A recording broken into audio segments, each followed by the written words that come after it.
Quiero empezar, hermanos, el día de hoy con esto,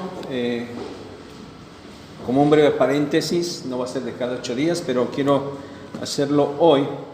Miren, escribe Wayne Grudem en su teología sistemática: todas las palabras de la Biblia son palabras de Dios, y por consiguiente, no creer o desobedecer alguna palabra de la Biblia es no creer o desobedecer a Dios. Las palabras de la Biblia son completamente verdaderas y sin error en ninguna parte. Las palabras de Dios son, de hecho, la suprema norma de verdad.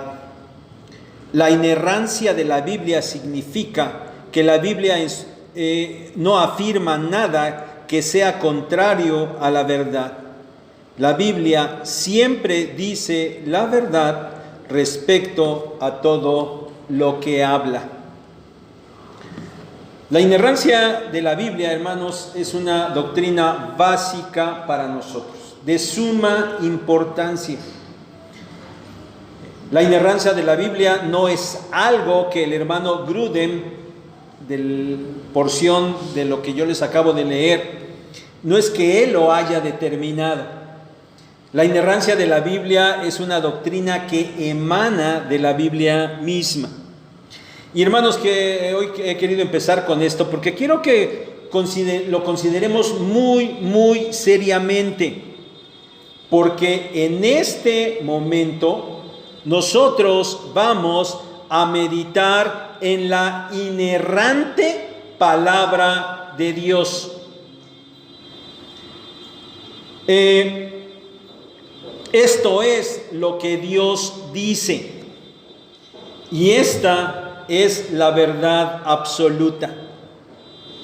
Es importante, hermanos, porque necesitamos considerarlo. Ya saben que durante la semana nosotros estamos preocupados porque ustedes reciban por allí información y que queremos hacer presencia con ustedes para compartirles la palabra de Dios, y lo hacemos cada domingo desde este púlpito. Si lo que ustedes escuchan desde aquí es lo que nosotros opinamos, pues claro que estaría puesto en duda y tendrían todo el derecho de rebatirlo, e inclusive ni siquiera tendrían por qué estar escuchándome, ¿verdad? Esa es una verdad. Pero si lo que ustedes escuchan desde aquí cada domingo es una exposición de la palabra de Dios, entonces deben de tener mucho cuidado, porque hay que escucharla y hay que obedecerla. Porque si lo que ustedes escuchan de aquí cada semana es la palabra de Dios, entonces, hermano, no está sujeta a si tú estás de acuerdo o no. No está sujeta a que tú lo apruebes o no. Porque si es la palabra de Dios, entonces es verdadera y no hay más que obedecerla. Meditaremos hoy, entonces, con la ayuda de nuestro Señor, en la inerrante palabra de Dios. Oremos. Padre, gracias porque nos das la oportunidad nuevamente de estar reunidos. Te hemos alabado, Señor, y deseamos que esta alabanza ciertamente indigna, pero que tú, que conoces nuestros corazones, sabes que brota de ahí, Señor, la recibas. Te dignes, Señor, recibir esta alabanza que te hemos tributado. Pero también, Señor, queremos pedirte en este momento que también nos concedes el favor, la gracia de acercarnos a tu palabra. La podemos considerar como es, como que es tu palabra, y que podamos poner atención a ella, y que, Señor, guíe nuestra vida. Te lo rogamos, Padre, en el nombre de nuestro Señor Jesucristo, tu Hijo. Amén. Hermanos, seguimos en las predicaciones sobre la primera carta a los Corintios. Primera carta a los Corintios. Ya saben, esta era una iglesia con muchos problemas, con muchísimos problemas. Y esta iglesia de Corinto tenía muchos problemas porque era una iglesia muy carnal. Era una iglesia a la que le faltaba madurez espiritual. Le faltaba espiritualidad. Por eso es que ellos tenían muchos problemas, y por eso Pablo les escribe esta larga carta para solucionar todos esos problemas que tenían. Bien, ya hemos empezado, hoy nos corresponde el capítulo 6, y el problema que hoy veremos, el siguiente problema en la iglesia de Corinto, es que algunos de entre los hermanos tenían pleito con otros hermanos. Estos pleitos eran acerca de cosas económicas, de cosas materiales. Y para resolver esos pleitos, algunos de ellos, habían llegado al punto de ir ante los tribunales civiles para demandarse unos a otros. ¿Esto estaba bien? ¿Qué había que hacer en este caso? Bien, vamos a meditar capítulo 6 de la primera carta a los Corintios, que espero que tengan abierta. Y el primer punto que vamos a considerar en la predicación de hoy, predicación a la que he titulado Cristianos contra cristianos en los tribunales. Así se llama la predicación.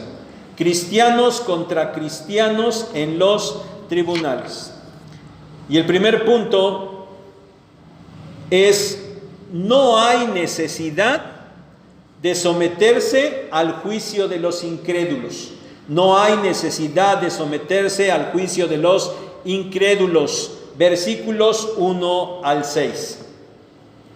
Miren, con una pregunta de obvia y afirmativa respuesta, Pablo está señalándole a los corintios su atrevimiento. Ese atrevimiento que ellos habían decidido, dado que tenían algunos asuntos por resolver entre ellos, someter al juicio de los injustos. Aquí, injustos se refiere simplemente a los incrédulos. Y muy puntualmente, por el tema que está tratando, los injustos expresamente son los jueces civiles. Ellos eran los injustos.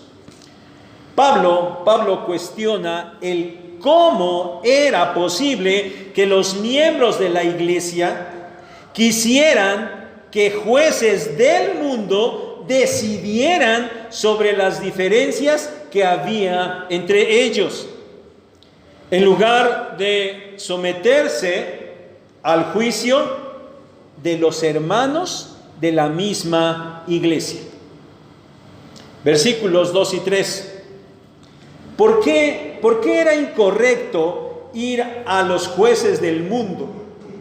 ¿Y por qué lo correcto era que alguno de los hermanos de la iglesia juzgara entre ellos? ¿Por qué? Bueno, primero, porque los santos, los creyentes, la iglesia juzgará al mundo. Porque los santos juzgarán al mundo.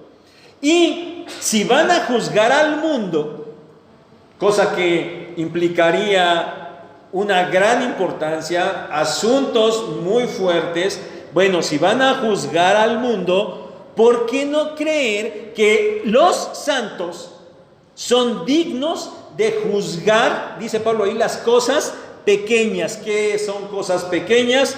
Bueno, aquellas cosas que les estaban causando pleito y que estaban relacionadas con los asuntos de este mundo. Segundo, ¿por qué no ir a los jueces del mundo, sino con los santos? Segunda cosa, porque los santos han de juzgar a los ángeles. Y si van a juzgar a los ángeles, ¿cómo no podrán juzgar cosas de esta vida?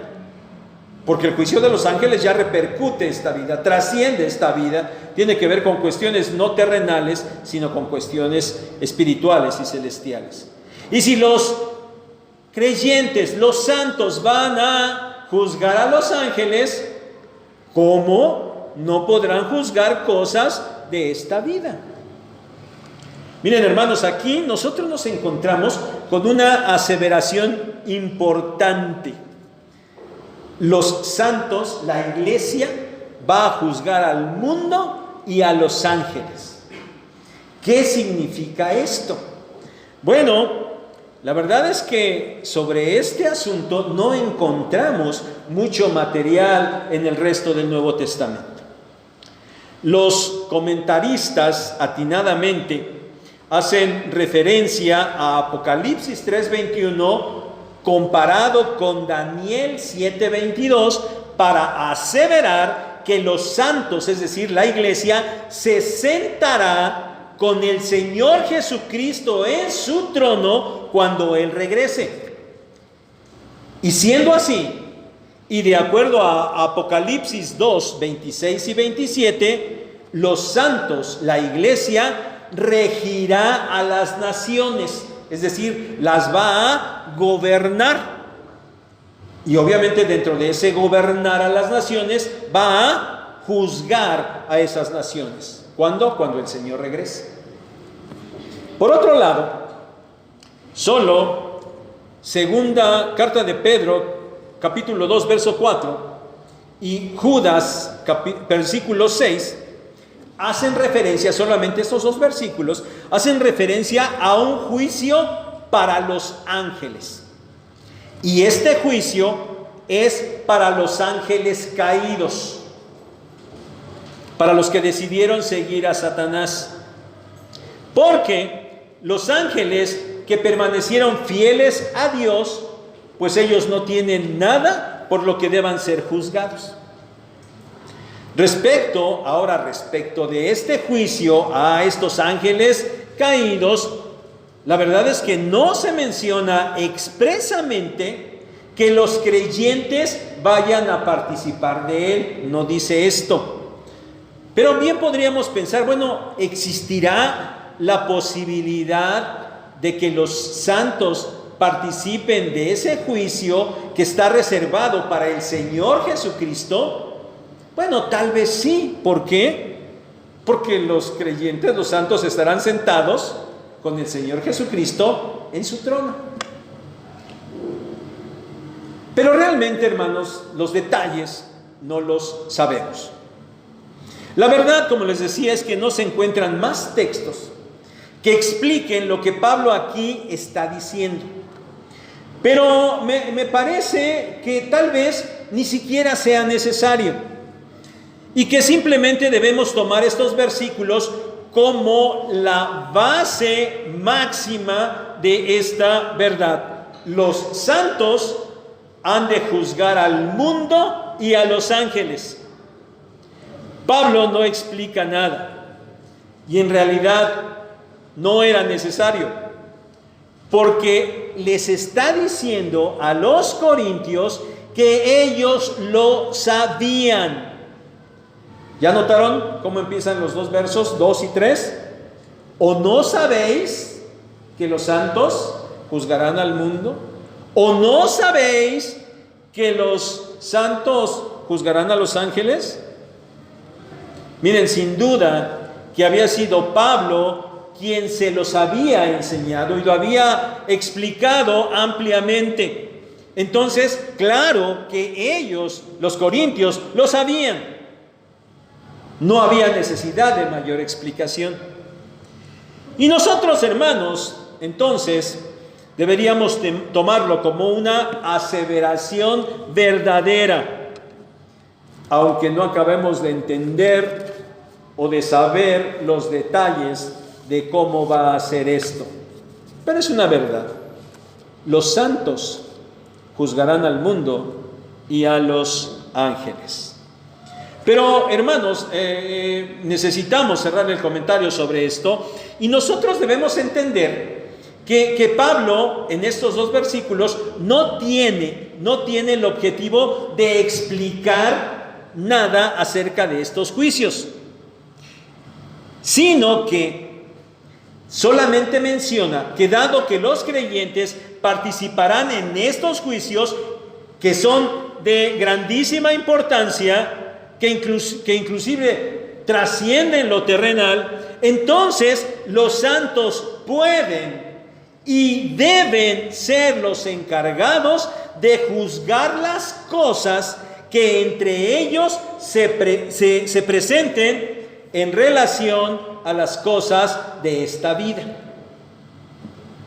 Versículo 4, por lo que ha dicho, bueno, Pablo claro que no está negando que haya cosas que tengan que ser juzgadas entre los hermanos de Corinto. Él no está diciendo si hay cosas que deben ser juzgadas, pero él insiste en el por qué han de ser juzgadas por los inconversos. ¿Por qué por ellos? Miren, allí nuestra Reina Valera dice que ponéis para juzgar a los que son de menor estima en la iglesia. Miren, esto no quiere decir que ya los corintios estaban efectivamente escogiendo a algunos hermanos de la iglesia para que juzgaran los asuntos. No está diciendo eso, y mucho menos está diciendo que entonces dentro de la iglesia había hermanos de mayor categoría y otros de menor categoría, que había hermanos de segunda o de tercera, y que entonces a ellos, a los menos importantes o a los más indignos, los estaban poniendo a juzgar. No está diciendo esto en estas palabras. Lo que Pablo está diciendo es que estaban poniendo a juzgar a aquellos que estaban fuera de la iglesia. Ellos son los que eran lo menos para la iglesia. ¿Por qué? ¿Qué cabida tenían los inconversos dentro de la iglesia? ¿En qué concepto podían tener los santos a los inconversos? En nada, en nada. Por eso es que dice que son los de menor estima en la iglesia. Se está refiriendo a los inconversos, que esa es la idea que Pablo viene manejando en estos versículos. Miren, aquí la Biblia de las Américas traduce así: ¿por qué ponéis por jueces a los que nada son en la iglesia? Y la NBI traduce: ¿cómo es que nombran como jueces a los que no cuentan para nada ante la iglesia? ¿Qué son los inconversos dentro de la iglesia? Nada. Pero a ellos estaban yendo para que los juzgaran. Versículos 5 y 6. Acudir a juicio ante los incrédulos era algo que debería causar vergüenza, y Pablo se los escribe para avergonzarlos.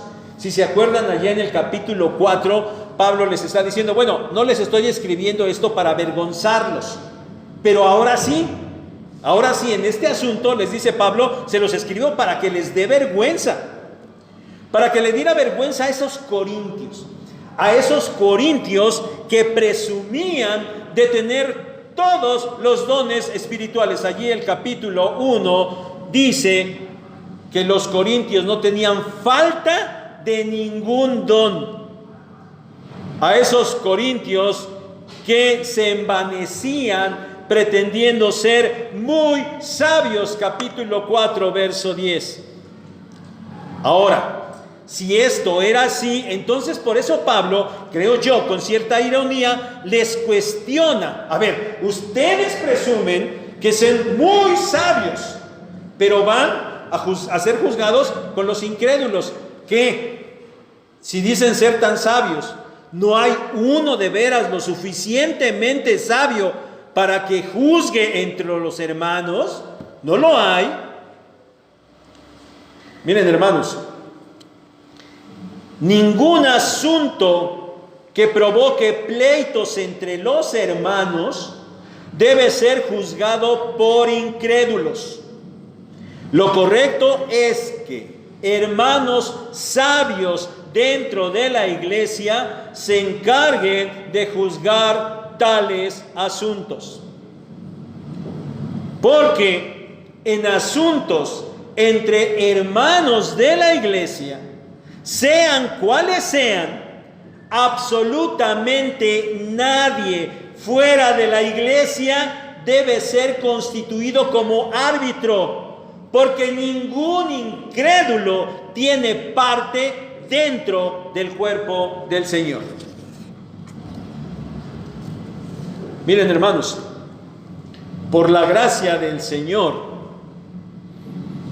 en los ya casi a punto 58 años de nuestra iglesia, gracias a Dios nunca se ha presentado el caso que aquí se menciona.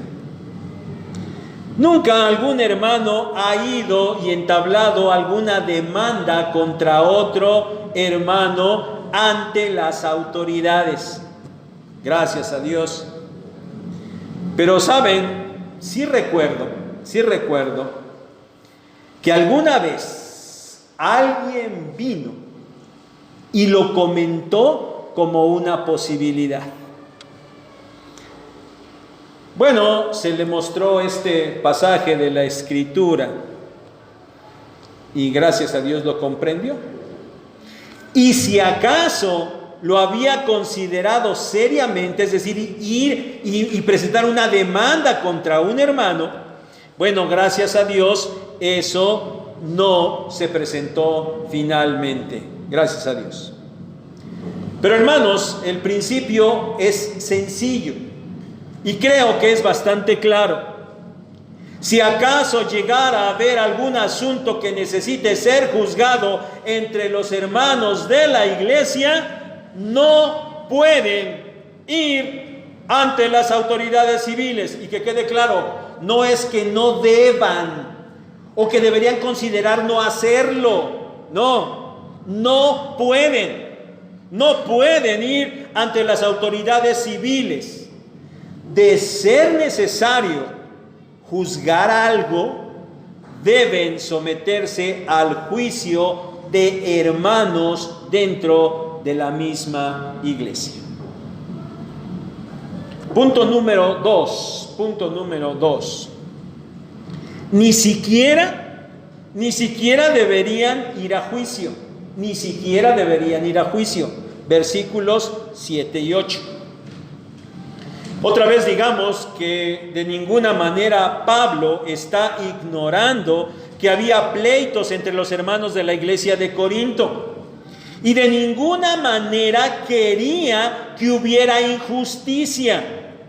Lo que les está recriminando es que estaban buscando la justicia fuera de la iglesia, cuando debería buscarla dentro de ella. Pero ahora, hermanos, Pablo va todavía más allá. Versículo 7. La falla de los corintios no solo estaba en que fueran con los incrédulos para demandarse. Ahora les dice que ya era una falla en sí misma que ellos tuvieran pleitos. Miren, la palabra falta que aquí aparece es pérdida, fracaso o derrota. Eso es la palabra falta. Y la palabra pleito se refiere a los juicios o a los litigios que estaban promoviendo entre ellos. Entonces, lo que Pablo les está diciendo es que al llegar al punto de entablar litigios entre ellos, ya estaban fallando. Ellos llegaban porque querían que se hiciera justicia. Evidentemente alguien iba a perder, otro iba a ganar. Pero Pablo les dice, el hecho de que ustedes lleguen allá, ambos ya están perdiendo, ya fueron derrotados. Y entonces abunda preguntándoles, ¿por qué no mejor estaban dispuestos a sufrir el agravio o el ser defraudados? Es decir, ¿por qué no mejor, en lugar de demandarse para recuperar algo, por qué no mejor lo daban por perdido? Fuerte, ¿no es cierto? Esto es fuerte. Pero entonces, ¿no era esto realmente promover la injusticia entonces? Miren, a los ojos humanos, a los ojos del mundo, sí, tal vez sí. Pero Pablo no está pensando en términos humanos. Pablo apela a la perspectiva espiritual en la que los corintios deberían conducirse. Sería mejor mostrar gracia en lugar de buscar justicia, lo cual sería un paso de mucha mayor madurez. Pero esto sería hacer eco de lo que el Señor Jesús había dicho y practicado. Él enseñó que si alguien viene y te pide, dale. Si pide de ti prestado, dale, no buscando que te lo devuelva. Si te pide esto, déjaselo. No tengas problema con eso. Eso enseñó el Señor. Pero el Señor mismo lo practicó. Filipenses capítulo 2, versículos 5 al 11. Siendo Dios, no estimó el ser igual a Dios. Se despojó a sí mismo y se hizo siervo. Dejó todo lo que le correspondía en justicia para aplicar gracia y misericordia en favor de la humanidad. Versículo 8. El caso era que la actitud no era de sufrimiento, sino de aprovechamiento. Es decir, aquellos corintios estarían dispuestos a sufrir el agravio o el ser defraudados de ninguna manera. Pues más bien estaban pensando en cómo agraviar y defraudar a los demás. Y esto, dice Pablo, ni más ni menos que eran sus hermanos mismos. Quizás sí, y eso es lo seguro por lo que se está tratando, algunos habían sido defraudados con algo y ellos iban a los tribunales, pero la intención no era solamente recuperar lo que habían perdido, sino añadir a la demanda para obtener más de lo que habían perdido. Y de esa manera, el que había sido defraudado se convertía en defraudador, porque ahora le estaba quitando más de lo que el otro le había quitado a él. Y ese es el pensamiento común, ¿verdad? Hoy todo mundo, ¿verdad? Hoy todo mundo demanda por cosas. Y si alguien sufrió una pérdida de 1 millón de pesos, él demanda por 10 millones de pesos, ¿verdad? Así es las demandas en el mundo actual. Bueno, eso es lo que estaban haciendo los corintios. En realidad no estaban buscando justicia. Ellos estaban buscando venganza. Y una venganza que les produjera muchos beneficios. Miren, hermanos, sin duda que es muy fácil decir, mira, si alguien te agravió o si alguien te defraudó con algo, tú perdona a quien se haya aprovechado de ti. Perdona a quien se haya quedado con algo material que le hayas prestado o confiado. Y mira, mejor que tu disposición sea la de sufrir esa pérdida. Ya mejor dalo por perdido. Decir esto es muy fácil, pero hacerlo cuesta mucho trabajo. Y precisamente por eso se requiere de una visión espiritual madura, porque no hay otra manera de hacerlo. Porque acaso sufrir la pérdida para los ojos del mundo, sin duda que es ser un dejado, ¿no es cierto? Te hicieron esto y no vas a pelear nada. Oye, qué dejado eres. Bueno, es en el mejor de los términos, ¿verdad? porque le podrían decir, eres un tonto por andar haciendo eso. Pero si la mirada está puesta en Dios, si la mirada está puesta en lo espiritual, entonces el beneplácito que se buscará no es el de las personas, sino el del Señor nuestro Dios.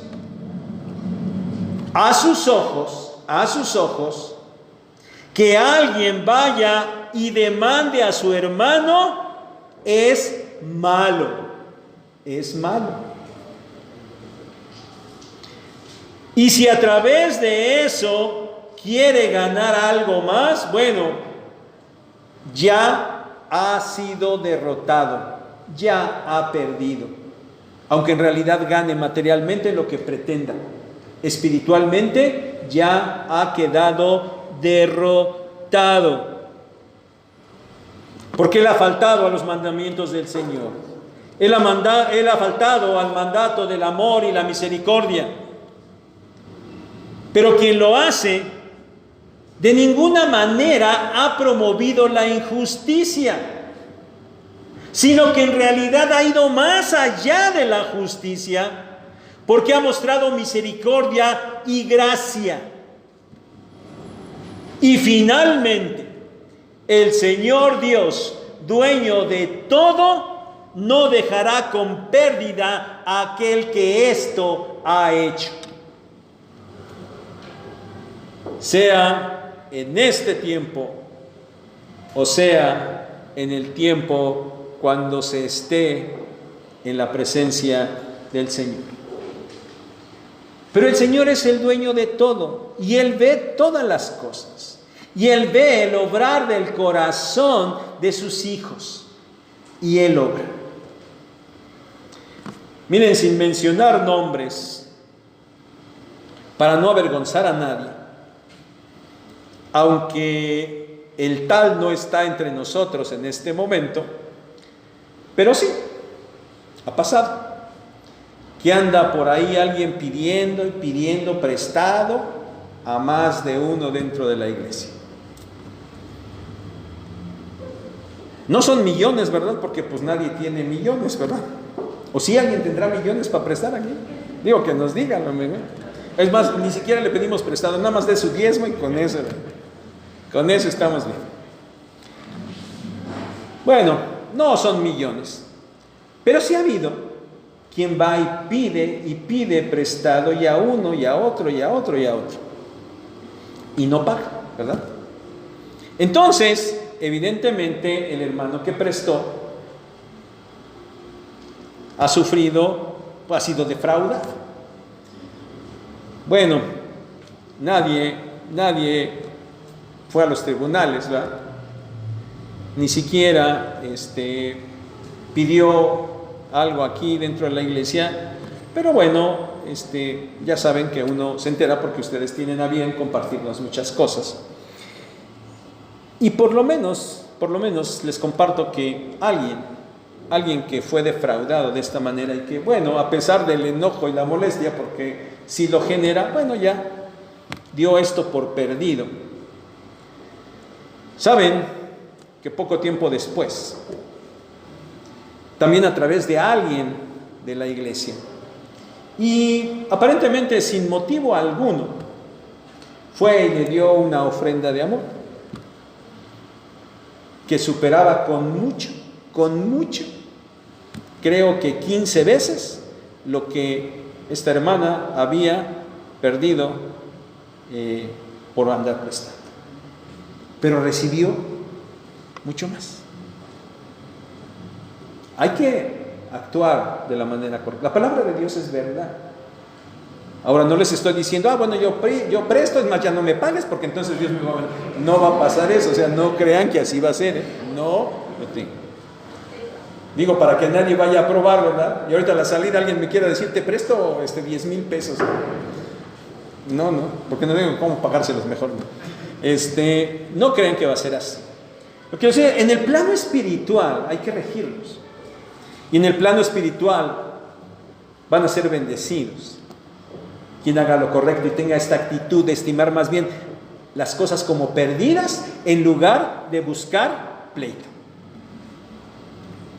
Y tal vez el Señor les reponga y con más lo que aquí perdieron.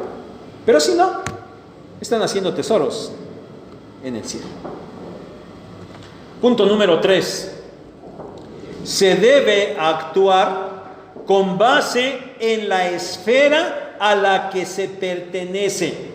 Se debe actuar con base en la esfera a la que se pertenece. Versículos 9 al 11. Ahora pareciera que Pablo cambia de tema, pero no es así. Lo que aquí dice debe ser conectado con lo que viene tratando respecto del juicio entre los hermanos dentro de la iglesia de Corinto. Versículos 9 y 10. Pablo les pregunta a los corintios si acaso ignoran que los injustos no heredarán el reino de Dios. ¿Quiénes son los injustos? Sencillo, pues los que no han sido justificados por Dios, los que no están en una relación correcta con Dios. En otras palabras, los injustos son los incrédulos. Estos, los incrédulos, los injustos, no heredarán el reino de Dios. Y a continuación Pablo menciona una lista de pecadores. Véanla por favor. Fornicarios, idólatras, adúlteros, afeminados, los que se echan con varones, ladrones, avaros, borrachos, maldicientes y estafadores. Y dice que ninguno de estos pecadores va a heredar el reino de Dios.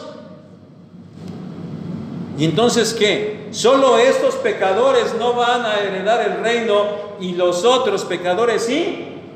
No, nadie, ningún pecador, nadie. Y entonces, bueno, esta lista que Pablo está poniendo aquí no es exhaustiva. Lo más probable es que Pablo aquí esté señalando los pecados más comunes que los corintios estaban cometiendo antes de convertirse al Señor. ¿Se acuerdan de la primera predicación de esta serie? Decir, ¿quieres hablar mal de una persona? Decir que es de lo peor. ¿Qué le decías? Que es un corintio, ¿verdad? Porque eran de lo peor. Entonces, lo más probable es que esta lista de pecados era lo que más abundaba allá en Corinto. Verso 11. Y Pablo les dice que esto eran algunos. Eran. ¿Qué quiere decir? Que ahora ya no lo son. ¿Cuáles pecados? Todos esos. ¿Ya los vieron? Incrédulos, fornicarios, idólatras, adúlteros, afeminados, los que se echan con varones, homosexuales, ladrones, avaros, borrachos, maldicientes, estafadores. Esto, dice, eran algunos.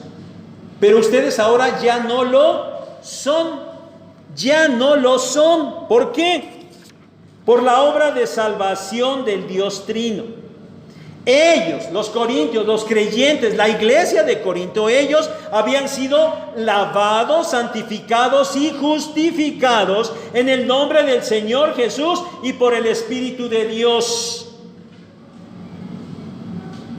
Todo lo que eran, ahora ya no lo eran. Cualquier pecado, cualquier práctica pecaminosa como esta, toda, cualquiera, cuando se convierte, deja de ser.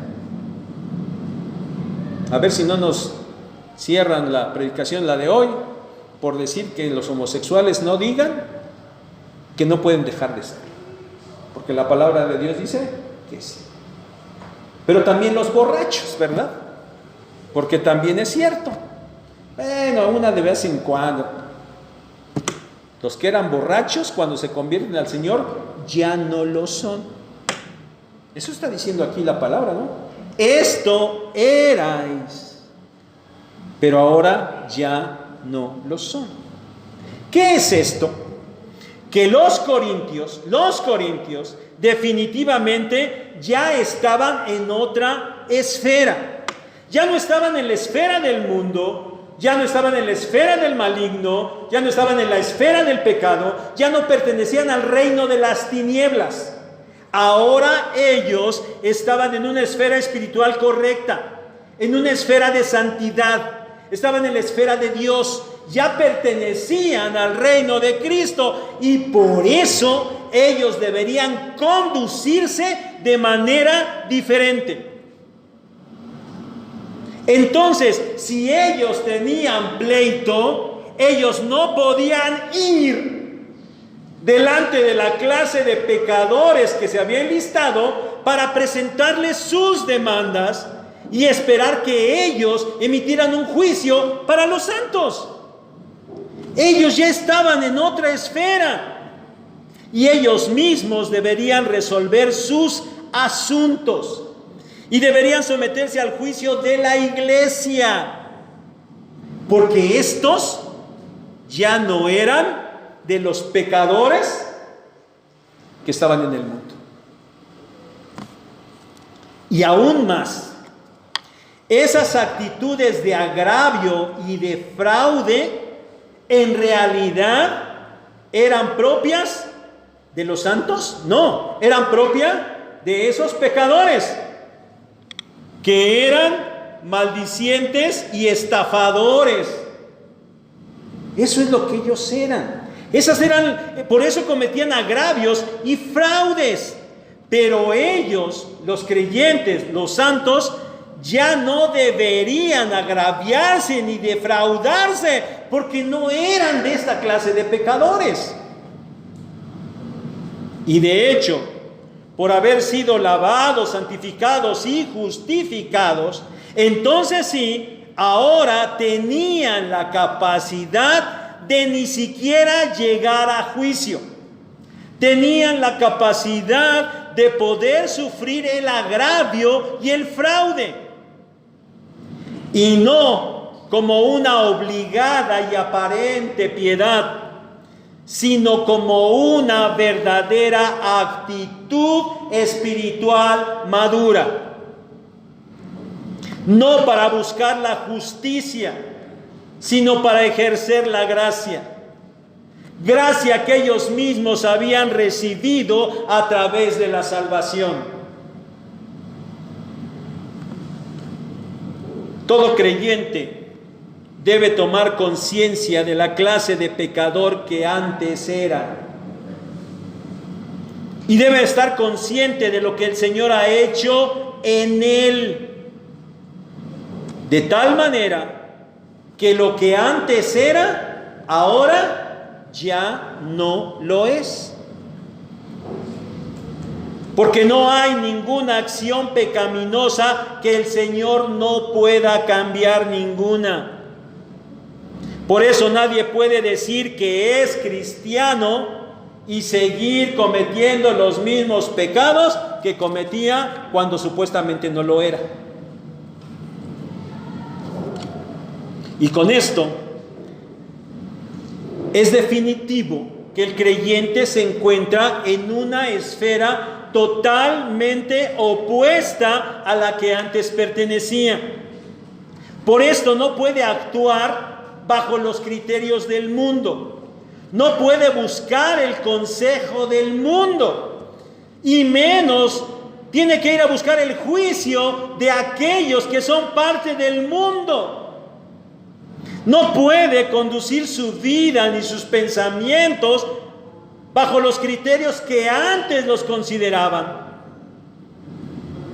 Esto, sin duda, que implica algo que pareciera ser irracional, y de hecho lo es para el mundo. pero es algo posible por la acción de Dios en la vida del creyente. Hoy, hermanos, hemos considerado un caso más del caos que había entre los hermanos de la iglesia de Corinto. Este tenía que ver con el hecho de haber sido defraudados en lo material y en lo económico. Y pretendiendo obtener justicia y reparación del daño, los hermanos estaban llevando a sus propios hermanos ante los tribunales civiles. Hoy hemos visto que esto no es correcto.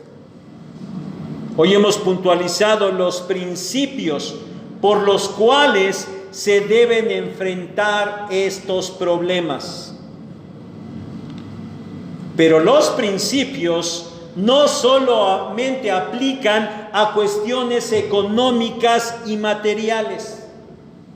Estos principios aplican para cualquier situación que se presente entre los hermanos de una iglesia, cualquiera. Hermano, ¿tú tienes algo contra uno de tus hermanos en esta iglesia? ¿Tienes algo contra él? ¿Tiene que ver con cuestiones de dinero o cuestiones materiales en general? Quizás tiene que ver con otro tipo de ofensa, con la cual sí, ciertamente, el ofensor ha generado una deuda con el ofendido. ¿Tienes algún problema de este tipo con algún hermano? ¿Qué te gustaría hacer? ¿Qué te gustaría hacer? ¿Quieres que haya justicia? Cuidado, no vaya a ser que lo que quieras es venganza en lugar de justicia. ¿Quieres que te pague por lo que te ha hecho? Y si se puede, que pague más, porque bien merecido se lo tiene. Sírvanos el ejemplo de los corintios para no hacer lo que no se debe. Sírvanos el ejemplo de los corintios y la exhortación de Pablo para hacer lo correcto. Si tienes algo contra alguien, en lo que sea, no solo en lo económico y material, en lo que sea, por favor no vayas a contárselo a los incrédulos, sea quien sea. Porque luego lo que pasa es que te peleas aquí con un hermano y ahí vas. Con tu mamá, que no es cristiana, con tu papá, con tus hermanos, con tus primos, con tus compañeros de trabajo, y dices, no, es que ya la iglesia donde voy, hay alguien que me ha hecho, y ahí vas a poner tus asuntos al criterio y al consejo de los incrédulos. Eso es vergonzoso. Pero además estás vituperando el nombre de Cristo y del Evangelio. No lo hagas. En todo caso, busca la mediación, el arbitraje y el juicio de hermanos sabios dentro de la iglesia.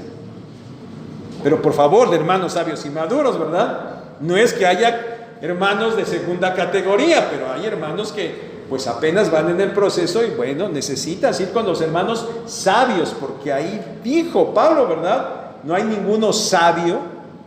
Si necesitas arreglar algo, ve con hermanos sabios que juzguen el asunto. Pero lo mejor es que sufras el agravio o la pérdida en su caso, y no por obligación, sino por madurez espiritual, porque estás actuando de acuerdo a la esfera a la que ahora tú perteneces. Sí, ciertamente debes ser justo, nunca debes buscar la injusticia, nunca. Pero en caso de un agravio, es mejor ser misericordioso y maduro y renunciar a lo que te corresponde. Esto, evidentemente, no concuerda con el pensamiento del mundo, pero ese es el punto exactamente. Esa es la cuestión, de que te comportes como lo que ahora eres, no como el mundo piensa o como lo que antes eras. Y con esto, por el otro lado, que nadie entonces quiera aprovecharse y ser injusto y agraviar y defraudar a sus hermanos en la fe. Pues ya nos dijeron que si alguien agravia a otro, pues el agraviado que ya ahí la deje. Entonces voy a ir y le voy a pedir prestado y le voy a hacer esto y le voy a hacer acá. Al fin que ya nos dijeron que aquel no tiene que hacer nada contra mí. Que nadie vaya a estar pensando esto, porque ese es el pensamiento de los incrédulos, de los injustos. Y un verdadero cristiano actúa de manera diferente. Así es que, hermano, si te agraviaron, no busques justicia, aplica misericordia y gracia y pásalo por alto. Pero de ninguna manera seas tú quien agravie o defraude a ninguno de sus hermanos.